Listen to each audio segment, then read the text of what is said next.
B is for Byron, and one was a poet. But there were more Byrons, though you may not know it. But do they belong in this dictionary? Well, today we'll determine for the Byrons 3. I'm Indy Neidell, and this is the World Dictionary, today featuring 3 Byrons. The most famous of the Byrons is, of course, Lord Byron, the Romantic poet. Or George, if you want to call him that. During his fairly brief lifetime, he was regarded by many as the greatest poet in the world, producing a prolific body of work that included Childe Harold's Pilgrimage and his magnum opus, Don Juan. Still widely read today, though oddly enough, more often in places like the US than in his native England. He was in many ways the first rock star. He was a master of self-promotion and was a true celebrity along modern lines. In fact, his wife Annabella apparently even coined the term Byromania to describe the action around Byron and his public life. Born in London in 1788, he was the son of Mad Jack Byron. And if you think we're not going to talk about him today, then you do not know me at all. He was educated at Harrow and Cambridge, and though he received some pretty heavy criticism for his first published work, by 1812, when the first 2 cantos of Childe Harold were published, he, in his own words, awoke one morning and found myself famous. Indeed, he was the shining star of Regency London, in demand throughout society. For all of his fame and success, though, he was terrible with money and racked up massive debts, as well as scandal after scandal in affairs of the heart. Rumors abounded of a possible incestuous affair with his half-sister Augusta, and her daughter may well have also been his. Lady Caroline Lamb, one lover of his, famously referred to him as mad, bad, and dangerous to know. He was soon determined to marry into wealth to escape the debt and the rumor, and married Annabella Milbank in 1815. A daughter, Ada, was born to them that December. Marital life, though, did nothing to curb his amorous appetites, which were not confined to the female of the species, and he continued obsessing over his half-sister, so the marriage was not a happy one. His wife thought him insane, and she left him, taking their daughter with her in January 1816, 1 month after her birth. The scandal of his marriage and ever more debt forced George Byron to leave England later that year, never to return. After that, he lived abroad in places like Switzerland and Italy. Famously stuck indoors by bad weather on Lake Geneva for 3 days with fellow romantic poet legend Percy Bysshe Shelley, Shelley's future wife Mary, Mary's stepsister Claire, and writer and physician John Polidori, the 5 spent the time reading ghost stories from the Phantasmagoriana, which resulted in Mary Shelley's creation of Frankenstein, which created monster fiction, and Polidori writing The Vampire, which created the whole vampire fiction genre and was based on Byron's unfinished horror novel, Fragment. Okay, that's pretty cool. A few years later, Byron ended up in Greece. But where a guy's guaranteed to score, I'm gonna show you cats some action like you've never seen before. We're gonna get some satisfaction down at the grocery store. The grocery store?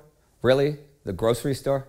Okay, that was Greece 2, not Greece. Lord Byron was not in Greece 2, though he was, along with Shelley, a founding member of the T-Birds.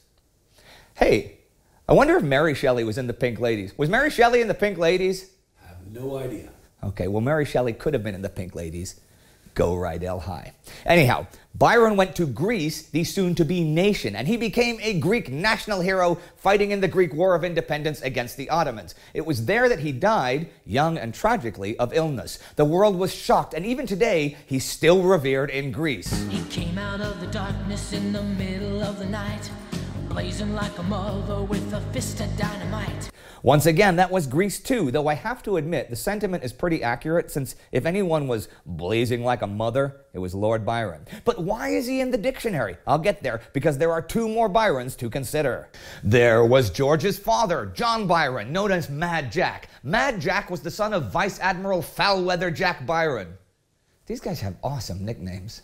Let's ignore Foul-Weather Jack, who doesn't seem like he was a dick. Mad Jack seduced a married marchioness and then married her after she divorced her first husband for him. He treated her violently and cruelly, having only been actually interested in her money in the first place. She died after producing George Byron's aforementioned half-sister. Mad Jack married again, for money again, to George's mother, and in just 2 years burned through his wife's estate, which was like $5 million of today's dollars, and then continued driving her deeper into debt until his death in 1791 at the age of 35 from either an overdose, tuberculosis, or, according to George, by cutting his own throat.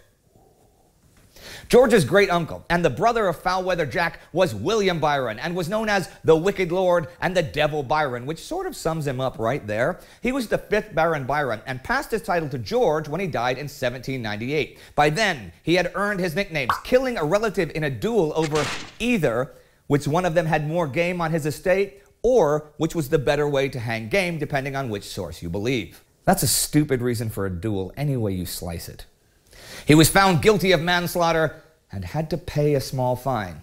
Tough times, 1760s. This was around when they started calling him the Wicked Lord, which he enjoyed, and there are a number of stories about him which may or may not be true. One being that he shot his coachman in an argument and then heaved the coachman's body into the coach and onto his wife who was sitting there, and then he drove the coach himself. His life descended into alcoholism and madness. Okay, so that's the Byrons 3, not counting Foul-Weather Jack. Were they dicks? Do they deserve inclusion in the dictionary? Well, let's find out. Look at George, right? I mean, just being known as mad, bad, and dangerous to know pretty much says you're a dick straight off the bat. Having said that, though, it was a lover that said that, and I've said things about my former lovers that are not especially flattering, so we can maybe take that with a grain of salt. Okay, let's look at his achievements. He was one of the greatest poets of his age and created enduring works of genius. He was part of the genesis of monster and vampire fiction, which includes even more works of genius. It also includes way, way, way more works of total crap. He's a Greek national hero. He semi-defined the modern celebrity. On the dick scale, he was totally a dick to his wife and daughter. He was a complete dick to anyone who owed him money, and that's a lot of people. He was a dick to many, many romantic interests and his mother. So I'll give him a 2 out of 3 on the achievement scale and a 1.5 out of 3 on the dick scale, because though he was a dick to many, he was never a dick to an entire population, and he certainly wasn't a murderous or genocidal dick. That gives him an average of 1.75. However, Mad Jack and the Wicked Lord were both complete dicks without, as far as I can tell, any real redeeming qualities. But they didn't really leave a lasting mark on the world, dickish or otherwise. So I'll say those two total dicks together bring the Byrons up to a 1.9 on the total scale, making them second-class dicks in some. Those nutty Byrons. But hey, today we still have all that awesome poetry. That's it for today. If you know of any dicks throughout history that we should talk about, let us know in the comments. And please tell us why. Remember, living people do not count. Do not forget to subscribe to never miss a single letter of the alphabet, and you can click right here for our playlist. And hey, don't be a dick.